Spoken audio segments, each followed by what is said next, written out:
الله وبركاته. بسم الله الرحمن الرحيم. الحمد لله رب العالمين والصلاة والسلام على رسوله الأمين وعلى آله وصحبه أجمعين. أما بعد. We first would like to apologize for the technical difficulties. Not all microphones are made to withstand very beautiful voices. Not all of them. I'd like to begin by thanking MUNIDA and Waqf very much, thanking them sincerely from the bottom of my heart for the invitation to bring me to Denmark, for bringing me all the way from the United States. And I can think of few blessings that are greater than traveling the world and meeting wonderful, wonderful brothers and sisters, fantastic people. And it's been a great honor and a pleasure for me to be here with you, alhamdulillah. So today we're talking about izzah. And to define izzah, it's not exactly pride. And even though a lot of times it's translated as pride, but pride in English has something negative about it. There's something bad about pride. And in Islam, you're not supposed to be proud exactly. So izzah isn't exactly pride, but it's a combination of having a feeling of dignity and feeling honored that Allah subhanahu wa ta'ala has made you a Muslim. And this is what it feels like to have izzah. You feel dignity and you feel honored that Allah Azza wa Jalla chose to make you a believer, to make you a Muslim. And you're not ashamed of the fact that you're a Muslim.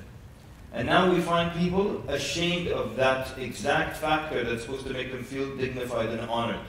And so, if your name is Muhammad, you become Mo. If you're Bilal, you become Bill. And if you're Abdul Karim, Abdul Fattah, you become Jackson.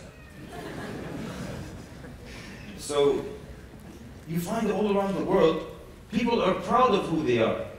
Proud of who they are, and proud of what they are. You find the gay people are proud. They have, I don't know about Denmark, they have gay parades, pride parades, they call them. They're proud of that, yeah? The gay pride parade, they call it. You find punks, the guy's in the bus, not ashamed, his hair is orange. His hair is orange, and he's standing it up like this, and he's not ashamed, he's very proud. He looks like you like there's something wrong with you. The guy has orange hair, he's like, why are you wearing that on your head? You're telling me this? Look at your hair, Yahi. Purple hair, blue hair, and they're proud of it. Goths, everything is dark, black. Black hair, black nail polish. But if you're a man, you're wearing nail polish. But he's proud of it. And then the Muslim, who Allah gave them the ingredients for izzah and dignity, they're the ones ashamed. And they're the ones hiding that. Even though we're the ones who have Allah Azza wa Jalla on our side. We're the ones who have the truth, and the whole world is looking for the truth. And we have it. We're the ones who have phenomenal heroes and role models. We're the ummah that Allah subhanahu wa ta'ala has put the greatest human beings, the prophets, as our role models. And the companions as our role models. And after all this, we find people ashamed of this great religion, of trying to hide their identity, their Muslim identity. One of the Mashaykh told this story. A Muslim man moved to study in the Ukraine. And he asked at the university about the prayer place, and they said, yes, the university gave us a prayer place. He said they took us downstairs, into the basement, almost like a dungeon now. We're going down to the basement, and we found this room full of boxes and things, and the room is like, the air is just not fresh in that room, all murky, and with these boxes we're supposed to pray there. So he said, Allah, I have more dignity than to pray to Allah, to worship Allah Azza wa Jalla in a room like this. And he started to get the campaign, the students, get them to rally and to ask the school, write letters, and he spoke to the dean and others. He said, we need a better room. Until they were able to get a good room to pray in and to worship Allah Azza wa Jalla. You find Muslims now, they pray like in the worst places. At the university, at the top of the stairwell, they find a little hole this big. He stands and prays in it. At the top of, find a closet, he'll pray inside the closet. And the gays are coming out of the closet, and the Muslims are praying in the closet. Just make sure as they're coming out, they don't cross in front of you in salah. So, and look at our history, wallahi. People will become Muslim, and in an instant they have instant pride, immediate izzah. dignity and honor instantly. Bilal radiallahu anhu, we all know the story of Bilal. And they're torturing him and he kept saying, Ahadun Ahad, meaning Allah is one. Ahadun Ahad. The companions later on asked him, this is when everything's settled. They said, when they used to torture you in Mecca, why did you keep saying Ahadun Ahad?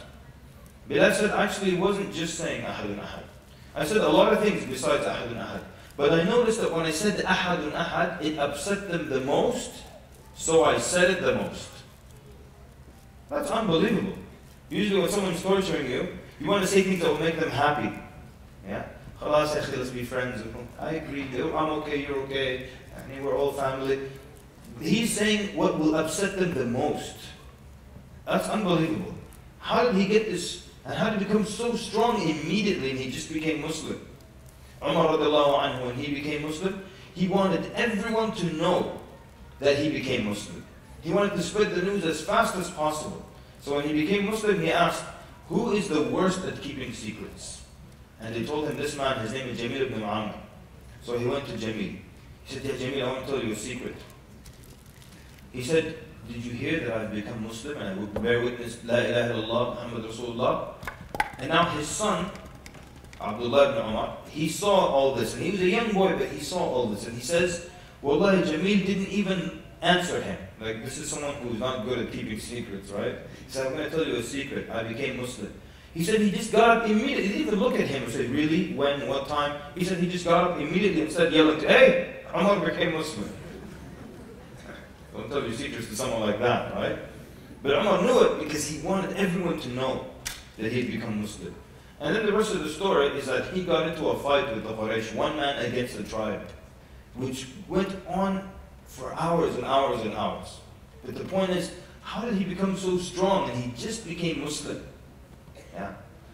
There's a famous story of Hakim ibn Hizam when he saw Usama ibn Zayd, and he was wearing a cloak that belonged to the king of Yemen. His name was Yazid. And he was surprised that this is a son of a freed slave, and he's wearing the cloak or a garment that was worn by a king or from a king. And he said, you're wearing the cloak of the Yazid? And Usama ibn Zayd said, basically saying, so what? I'm better than him, and my father is better than his father, and my mother is better than his mother. King? What king? I'm a believer. I believe in Allah Azza wa Jal. I pray to Allah Azza wa Jal. I'm better than him. My father prays to Allah Azza wa Jal. He's better than him. My mother is better than his mother. Why should I feel less than anyone else? So what is the source then? What is the source of your izzah, your feeling of dignity and honor that Allah Azza wa Jal made you a Muslim? It's the fact that Allah subhanahu wa ta'ala made you from the ummah of La ilaha illallah. The people who say La ilaha illallah. And your deeds will never be accepted unless you say La ilaha illallah. And this is such a phenomenal thing. If we could just see the value of guidance, the fact that Allah subhanahu wa ta'ala guided us to Islam, or being born into Islam, or some people went searching all over the world looking for the truth, and Allah subhanahu wa ta'ala guided them to His religion. What an honor this is that you're guided to Allah Azza wa Jal. And there's no blessing on this planet that's better than being guided to La ilaha illallah. What an honor.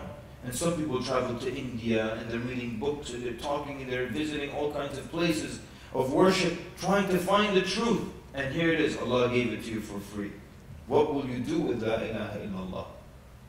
No deed will be accepted without this. You can do all you want of effort and good deeds and help and give in charity, but you don't believe in Allah Azza wa Jal, it means nothing.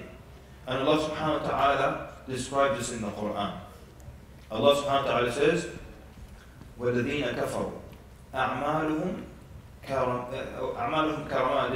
In this verse, the one we want first, is that أَعْمَالُهُمْ كَسَرَابٍ بِقِيعًا. Yani those who disbelieve. Their deeds, all the good deeds that they've accumulated, are like a sarab. A sarab is a mirage. When you've all maybe on a hot day seen a mirage, it looks like there's water up ahead on the road. كَسَرَابٍ بِقِيعًا. Qi'a is plural of qa', which is a flat land. So their deeds are like a mirage on a flat land. يَحْسَبُهُ الظَّمْآنُ مَاءً. The thirsty person. The very thirsty. ظَمْآن. Dhama is thirst. And ظَمْآن, the noon shows that all the way, al-istighraq, that he's all the way thirsty. He thinks it to be water. And when he gets there, حَتَّى إِذَا جَاءَهُ لَمْ يَجِدْهُ شَيْئًا. This is talking to the deeds of those who have not believed in Allah. They can do good their entire life. And it's just like someone who sees a mirage and he's very thirsty and he gets to it. Now when you get to a mirage, how much water do you find? Just a little bit? You find a drop? You don't find a single drop of water. You will not find a single hasana, a single good deed, even if they work for 70 years. You will not find a single thing. وَوَجَدَ اللَّهَ عِنْدَهُ فَوَفَّاهُ حِسَابَهُ وَاللَّهُ سَرِيعُ الْحِسَابِ. Instead of the relief, he's thirsty, looking for water, he gets there, there's not a single drop of water. What does he find? He finds Allah waiting there. And Allah will give him his due, meaning the hellfire, وَالْعِيَاذُ بِاللَّهِ. All this effort, hoping, making a struggle to get there, hoping to find relief, and he gets there and finds nothing but punishment, وَالْعِيَاذُ بِاللَّهِ.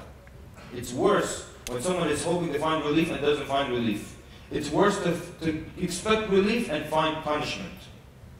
And that's because they didn't believe in Allah Azza wa Jal. So their deeds mean nothing. What a great blessing it is that Allah guided you to La ilaha illallah. And everything you do of good deeds, Allah subhanahu wa ta'ala does not let your deeds go to waste. Allah subhanahu wa ta'ala mentioned in Surah Ibrahim that مَثَلُ الَّذِينَ كَفَرُوا بِرَبِّهِمْ أَعْمَالُهُمْ كَرَمَادٍ اشْتَدَّتْ بِهِ الرِّيحُ فِي يَوْمٍ عَاصِفٍ. Those who disbelieved in their Lord, the comparison between them, their parable, is like ashes on a very windy day. You're expecting a windy day tonight, right? Here in Copenhagen. So if you burn a newspaper and you take it out in severe wind, what will be left of the ashes in your hand? Absolutely nothing. It's going to be lost completely. These are those who disbelieved in their Lord. And Allah subhanahu wa ta'ala made you from amongst the believers, the people who say La ilaha illallah. If this is the case, and Allah subhanahu wa ta'ala in other parts of the Quran says, وَقَدِمْنَا إِلَى مَا عَمِلُوا مِنْ عَمَلٍ فَجَعَلْنَاهُ هَبَاءً مَنْثُورًا. So basically we came forth to what they've done of deeds, and we made it into scattered dust. All their deeds mean absolutely nothing. After all this, and La ilaha illallah is what will give you eternity in paradise. You go into paradise and you never have to leave it again. وَمَا هُمْ مِنْهَا بِمُخْرَجِينَ. And they'll never be caused to leave it. La ilaha illallah is what will protect you from eternity in the hellfire, وَالْعِيَاذُ بِاللَّهِ.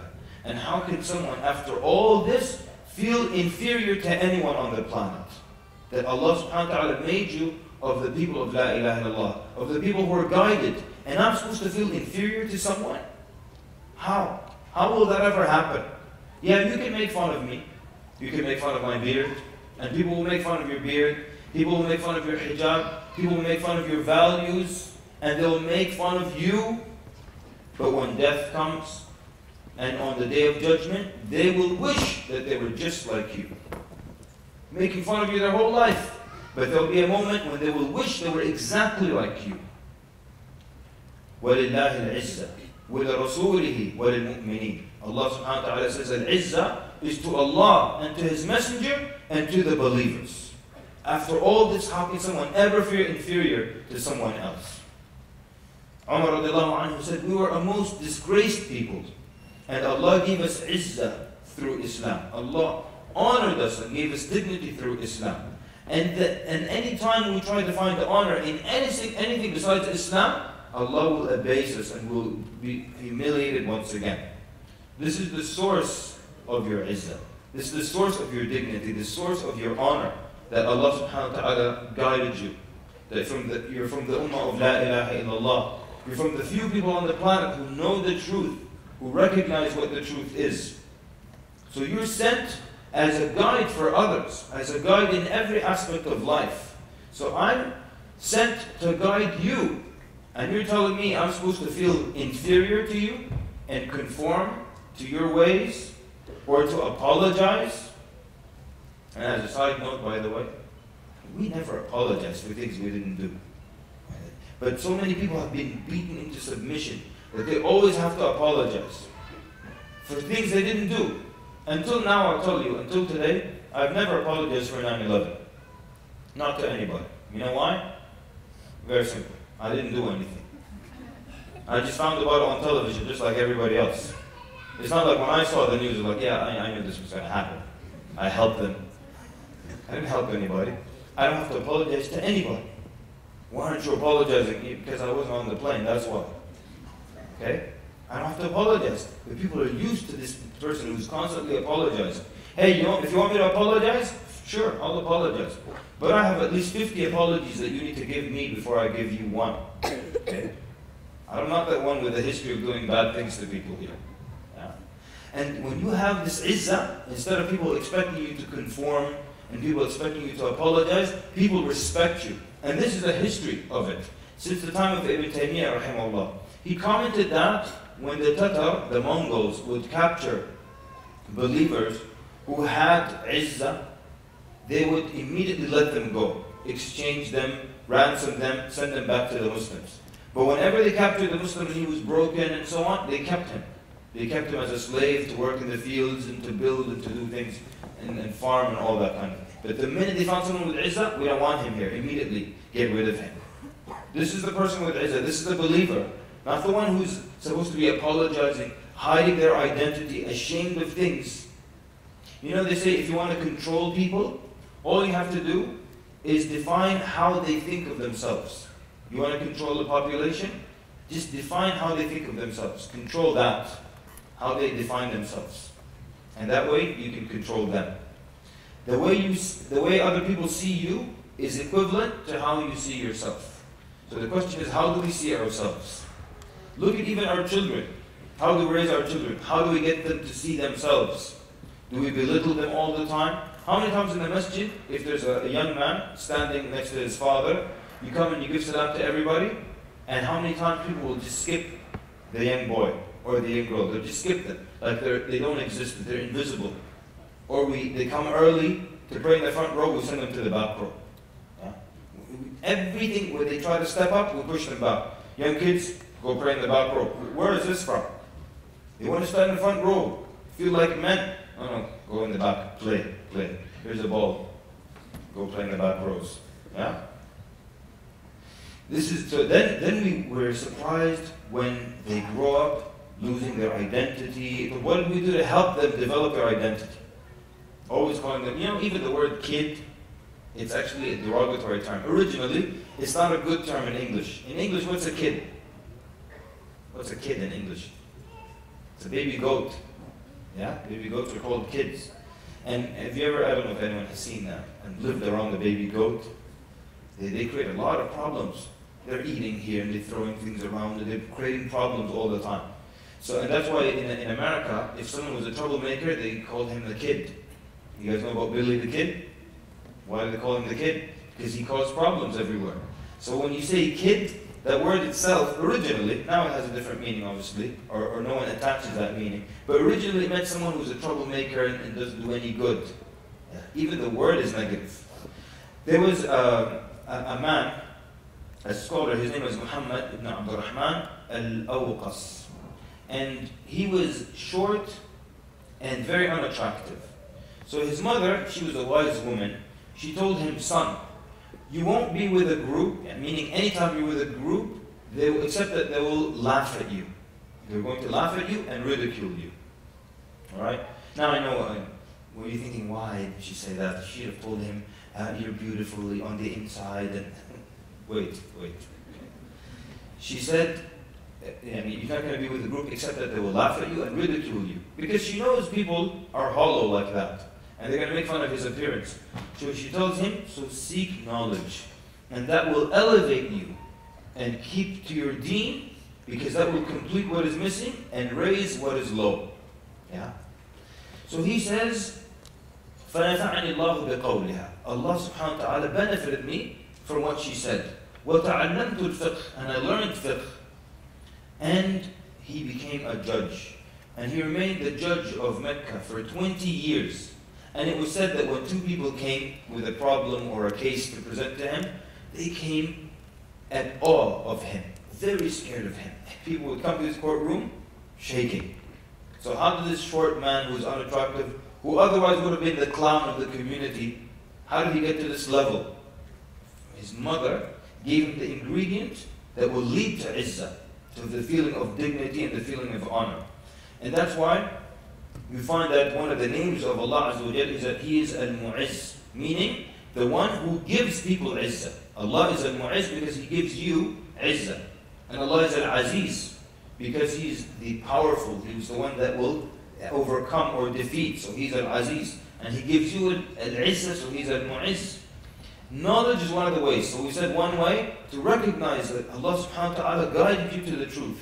You're from the ummah of the truth, the ummah of Muhammad sallallahu alaihi wasallam. The other way, through knowledge of this religion. And that's why you find in the biography of scholars, they had so much izzah, and they did not allow anyone to humiliate them, or anyone to prove to them or show them that they're higher or better than they are. They always felt honored and dignified. Allah Azza wa Jal honored me and gave me knowledge of this fantastic religion. Why would I feel less than anyone else? Why would I feel less than someone who's getting drunk all day and doing all kinds of haram? And I have to hide from him? He doesn't hide his orange hair from the world, and I have to hide my name, and I have to hide my clothes, and I have to pray in a little spot this big. People praying in their cars. You can't pray in your car, man. Unless you can't stand. People praying in their car, praying in the trunk of the car. Nobody will see me here. You know how much da'wah there is in praying in front of people? This is a true story. I always tell this story, but it's this woman in America. She was sitting at an airport. She said, I saw 3 Middle Eastern looking men sitting next to each other. So they looked Middle Eastern. That's already a problem in America. Then she said these men looked at their watches. Then they looked at each other. They said, it's time. So now, they all got up and went to the bathroom together. Now, I don't know how it works in Denmark, but in America, women go to the bathroom together for support and things. But men, they don't go to the bathroom together. And now this is strange. These 3 men look at their watch, look at each other, and they go to the bathroom together. She said, I just started looking at the door of this bathroom. What's going to happen? I'll be the first one to report it. When they come out looking different, right? She said they came out, and then one of them stood in the front, and 2 stood in the back. And they started to make these very beautiful movements. And the salah is beautiful. We just got used to it, but it's very beautiful. She said, they're making these beautiful movements. I got on the plane. Every time I close my eyes, I see these movements. She said, when I got home, first thing I did, I Googled Islam. She read about it, and she became Muslim. This is the effect of our salah. And here we are, praying in the corners and find any rat hole, mouse hole, and pray inside it. This is the effect of our salah. And we're the few people on this planet who have an act of worship that when other people see it, they want to enter this religion. And here we are, hiding in corners and ashamed to worship Allah Azza wa Jal. And people come with piercings, all kinds of weird things. Pencils through their nose and stuff, and ears pierced everywhere. Excuse me, what's happening? You a cow or something? Why do you have rings in your noses? Why? And we're ashamed. And they're okay? La wallahi. That's not the way it should be. Not at all. Not at all. But this is part of what happens when you're a minority, correct? So one time, this is the Khalifa, Harun al-Rashid. And he tells Imam Malik, tomorrow I would like to study, and I would like you to teach me your book. Imam Malik wrote a book, Al-Muwatta. Fantastic book. So he tells him, I would like you to teach me the Muwatta. Imam Malik said, absolutely. So the next day, Harun al-Rashid is waiting for Imam Malik. And Imam Malik is at his home waiting for Harun al-Rashid. So after a while, the Khalifa contacts him. He said, I waited for you all day to teach the book. And Imam Malik said, and I also waited for you all day to teach the book, and you didn't come. Because he wanted the Imam to come to him. But there's a rule, right? The rule is that al-ilm yu'ta wala ya'ti. When you come to study with the Shaykh, you go to the Shaykh. He doesn't come to your house. So even though you're the Khalifa, I'm not going to break the rule for you. This is the izzah and the dignity of the Imam. He said, I waited for you all day and you can come. And he said, the rule is, you're supposed to come to me. And you speak to the Khalifa like this? Yes, absolutely. Because the scholar is not less than anyone else. Ilm elevates people. Imam Malik, he would enter the gathering of the Khalifa and it would be really crowded. So he would say, where should your Shaykh sit? This is how he speaks to the Khalifa. Ayn yajlis Shaykhuk? Where should your Shaykh sit? So the Khalifa now goes, come. Make room for him. Yeah. Didn't allow anyone to dishonor him like that, or to humiliate him. You know, when you used to go to the Khalifa, if he gives you a gift, like he gives you like nice cloth or material, they would fold it and put it on your shoulder. So when you walk out of his palace, everyone knows that he gave you a gift and he honored you. So they put it over the shoulder of Imam Malik. So he thanked him and he leaned forward like this and it fell off his shoulder. So the Khalifa understood that he doesn't want to walk out, like go out in the street and everyone will say, oh look, the Khalifa honored him and gave him a gift. That's the lower position. So they put it for him. They put it in a container and that was it. This is from his dignity. Knowledge gives you izzah as well. What are the reasons like people will not have izzah?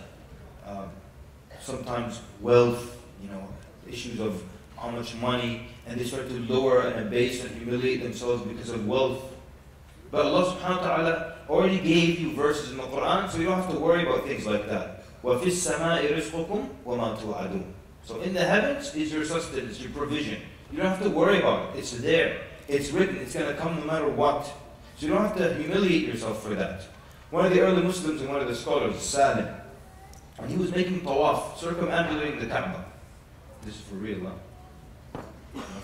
It's for you, yeah. Okay. 5 minutes. Okay. He's making tawaf around the Kaaba, and Yazid ibn Abdul Malik, the Khalifa, comes to him. And he says, do you need anything from me?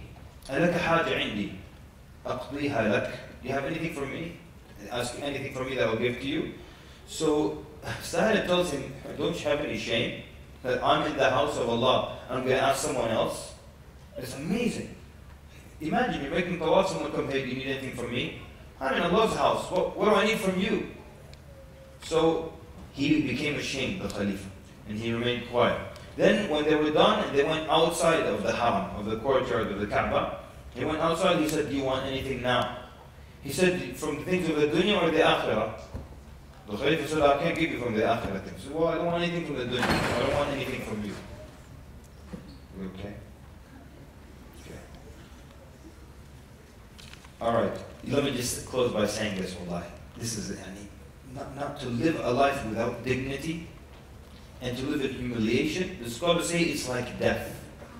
It's like being dead. When you have no dignity and no honor and no izzah, it's like being dead.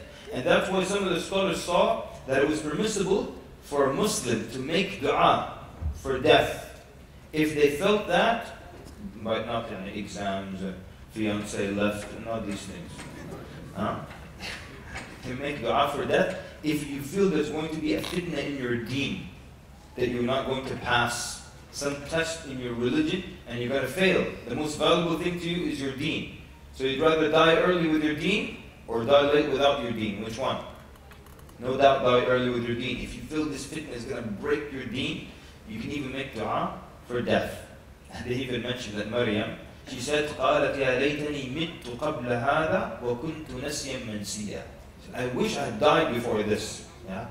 Imam Bukhari has narrated also that there was a big trial during his time and he felt that it was going to affect his deen. So he made dua for death. And he's leaving that city, he gets on the horse and he's struck immediately. And he couldn't, fell ill immediately, couldn't even get on the horse. They took him back, he was bedridden and dies in a few days.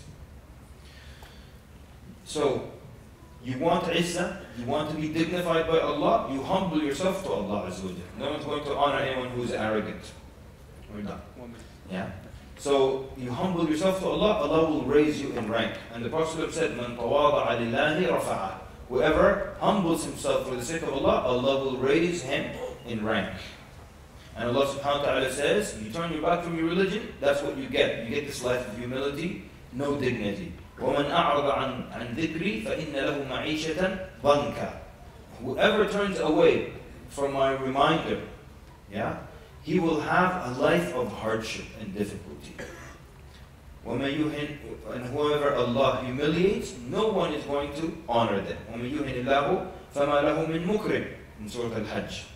So, how can our presence be felt if we're supposed to melt in our society? If we're supposed to disappear? How can our presence be felt? If all the Muslims in Denmark just melted, how will they have any presence? How will they guide people?